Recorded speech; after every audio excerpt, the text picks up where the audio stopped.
Okay guys, welcome back to another stream this morning. It's drizzling all over here in Ghana, and this morning I plan to shoot this particular video in the farm, but it's still drizzling, so that is why I'm indoors. Okay, so I welcome you back to another live session, and in this particular session I'll be explaining to you some of the secrets about local chicken farming.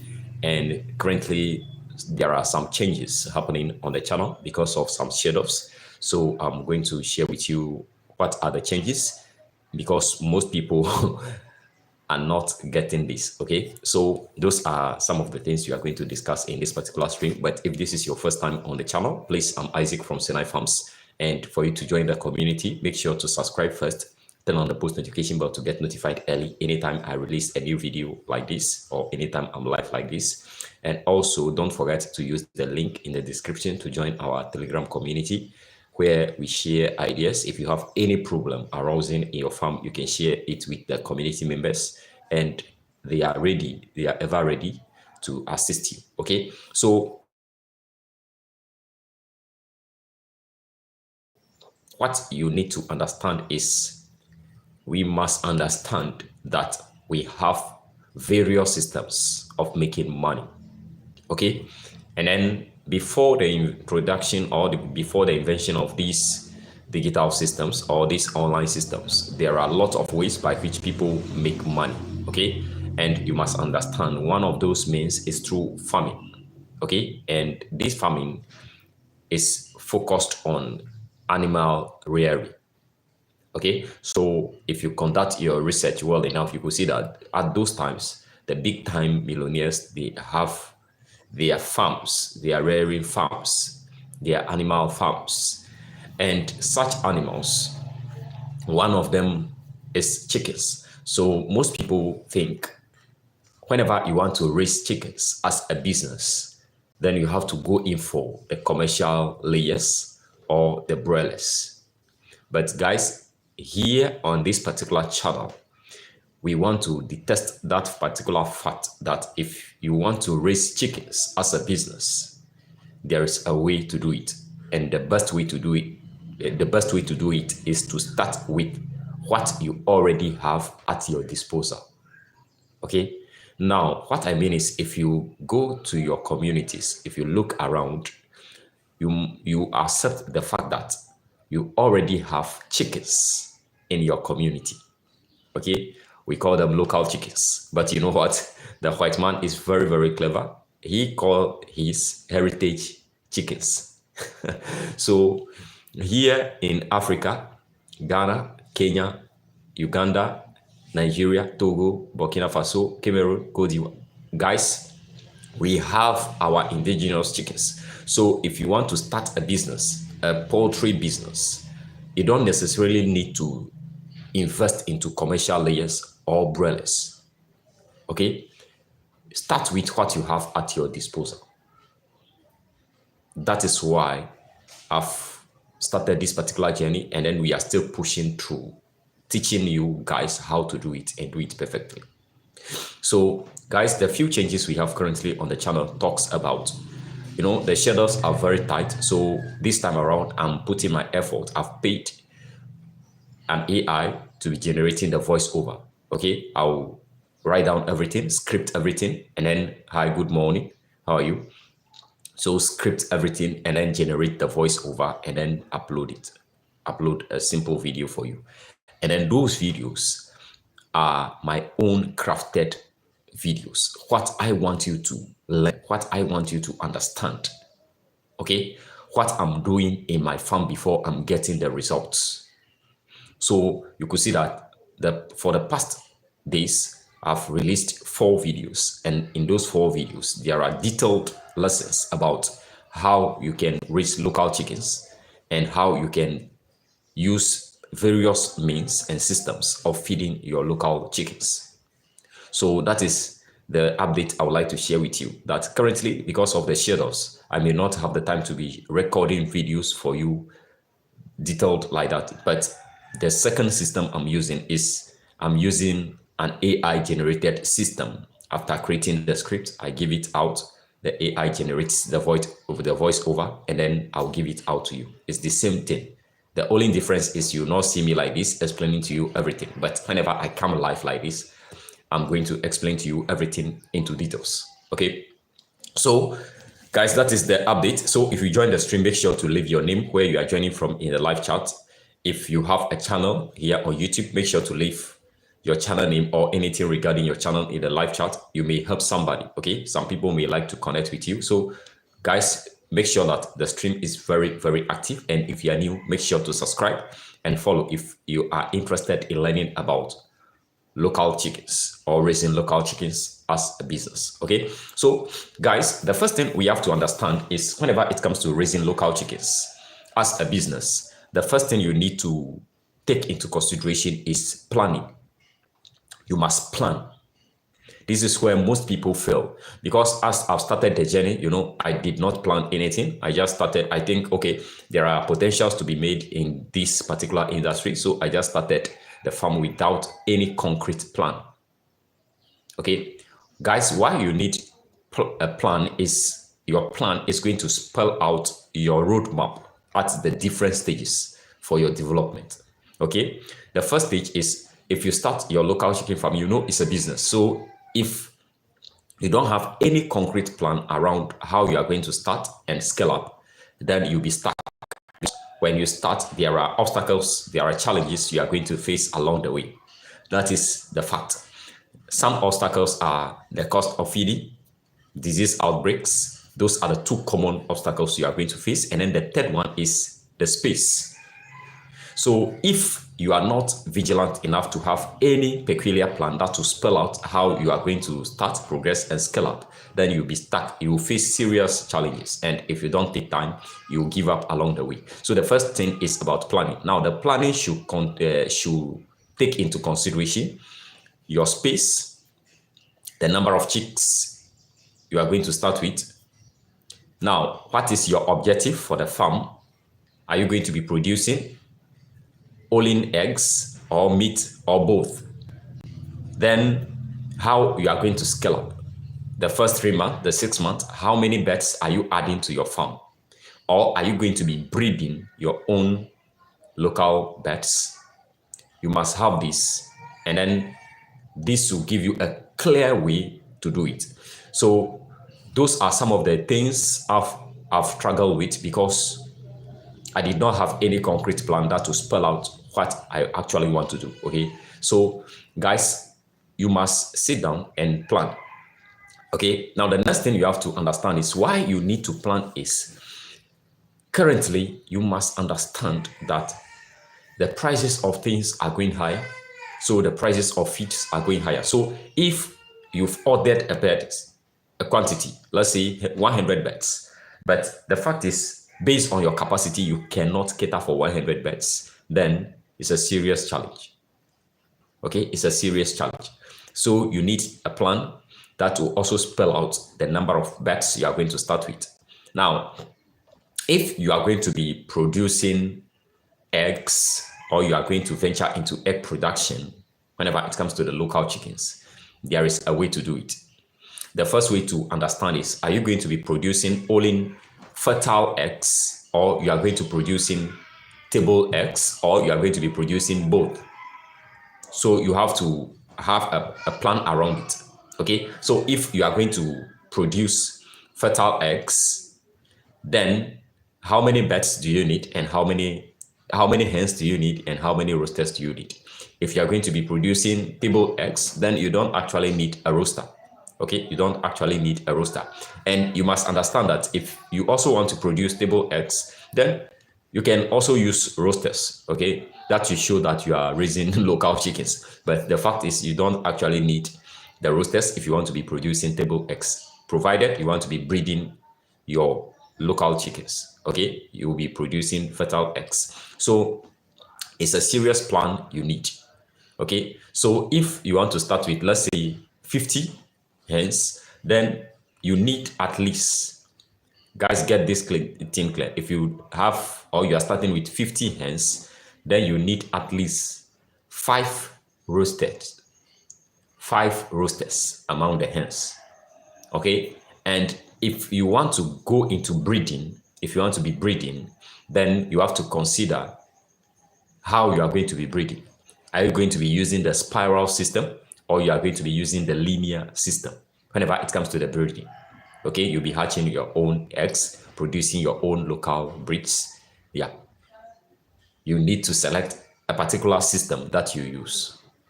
Okay, because what I have come across is whenever you put all the 50 hens in one particular coop and then you they have the roosters among them, you are doing the linear system. But what I am practicing here in my farm is something totally different. That is why you could see that if you see the video that I've just released about our local breeds that I've started laying, you could see that I've used a particular system to breed those local hens. Okay, it's a complete system I used. I did not place all the hens in one particular coop and then all the roosters among them and then they'll be mating them left and right. No, I have put them into clans or into tribes. So let's say I have 10 hens in this particular clan. If I want to produce a crossbreed, let's say a Leghorn White and then that of the locals, then I'll put a Leghorn White among that particular clan so that I can get an offspring that will have the hybrid vigor, okay, the heterosis. So this is something you must be clear about. Are you going to be producing your own unique breeds? Are you going to be producing just your pure local breeds? It's something you have to, or you are going to be doing an inclusive system. You have to be frank with all these things. Okay, so guys, this is something which you cannot downplay. It's something you cannot downplay whenever it comes to raising local chickens. Now, the next thing you have to take into consideration is whenever it comes to local chickens, most people think local chickens are hardy birds, so they will feed on anything. They can take anything. They can take food residues, they can take leftovers, or they can go on free range, look for their own feed. If you want to raise local chickens as a business, then guys, you need a concrete plan around your feeding schedule. Okay, from day old to growers to layers, you need a feeding schedule and then the type of feed you have to be using in your farm.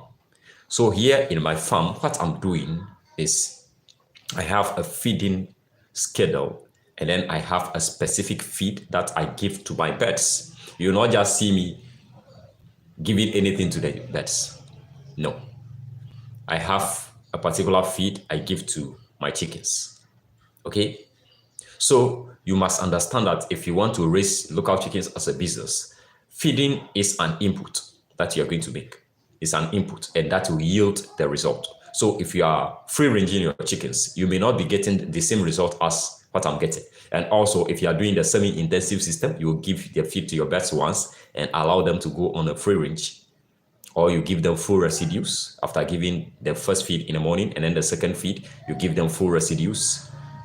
You may not be getting the result I'm getting because I have a particular schedule that I work with. So the simple schedule that I use is I get a commercial feed for my birds.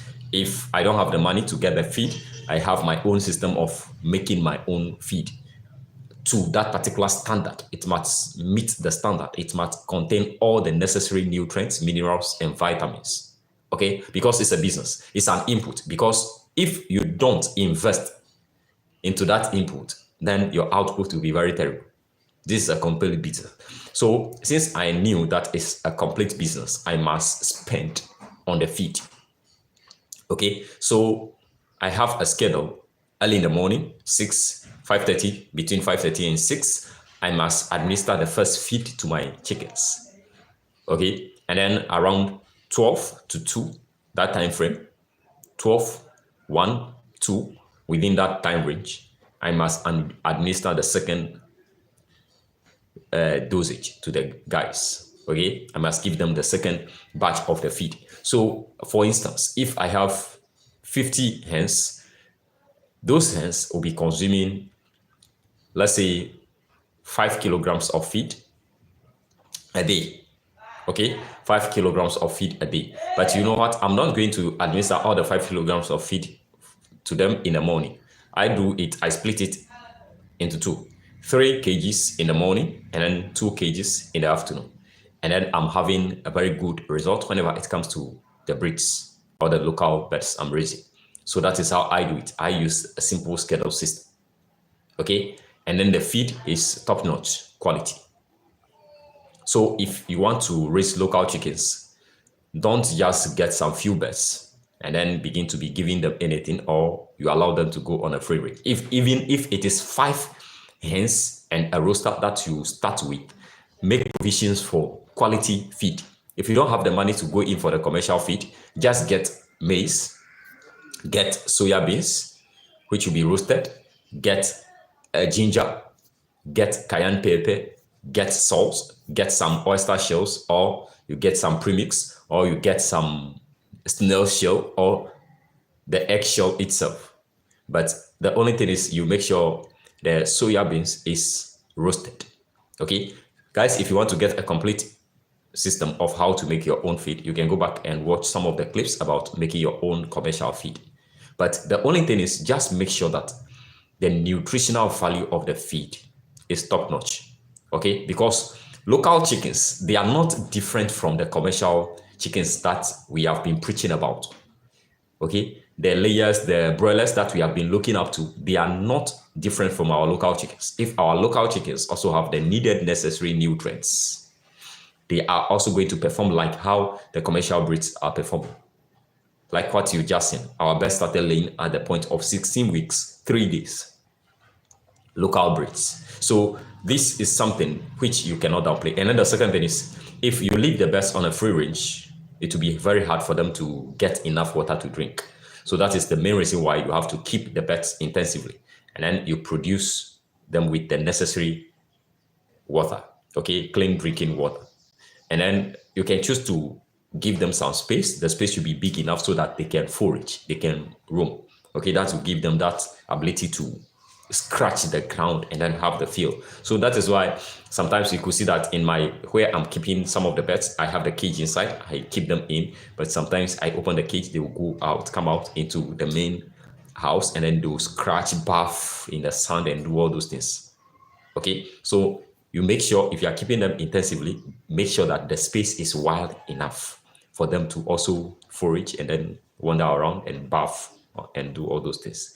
Okay, so that is the next thing. And then the final thing which I would like to share with you is about the housing. Most people think local chickens don't need a very good house as compared to the commercial layers. But guys, it's total fallacy.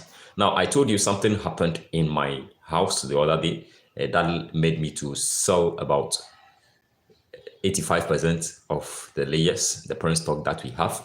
What normally happens is I've been monitoring that particular house. You know, the house is not concreted. We don't have any cage inside. We just have a small cage inside where they sleep. And whenever day breaks, they come out to the main house. But the main house is just an open place. Birds always come there. I've been sensing that usually there is an outbreak in that particular house most of the time, which tells that for you to go into local chickens as a business, you need a space, and in that space, it must contain a well-structured coop for the chickens. Okay, you cannot downplay this. So recently, you could see that my birds will just wake up, and then one will just paralyze, and then they are not responding to any of the natural remedies and any of the inorganic remedies. It will take like 7 days, 14 days before some of them will recover. You just wake up and then they will paralyze. Okay, someone will say it's because of the way they are laying, but no. The most amazing thing is I've changed roosters in that house. The roosters are the ones paralyzing to that particular point. Okay, so the birds are just paralyzing day in, day out. And then I also continue to spray the house. Whenever I spray the house, everything will come back to normal. So that tells you that for you to avoid these outbreaks, for you to avoid outbreaks, persistent outbreaks in your farm, the structure must be well constructed. You cannot downplay it. They are also breeds. If you want to raise them on a commercial scale, you need a well-structured pen house. Okay? And that will do the magic for you. You avoid these most of these outbreaks. Okay, so guys, this is what I would like to share with you in this particular stream and the current update that we have. So if you see any video on the channel, I know by 12 p.m. most of the recorded tapes or those voice over videos that will be teaching you about how to do this, how to do that, how to feed your birds, how to treat your birds, exactly 12 p.m.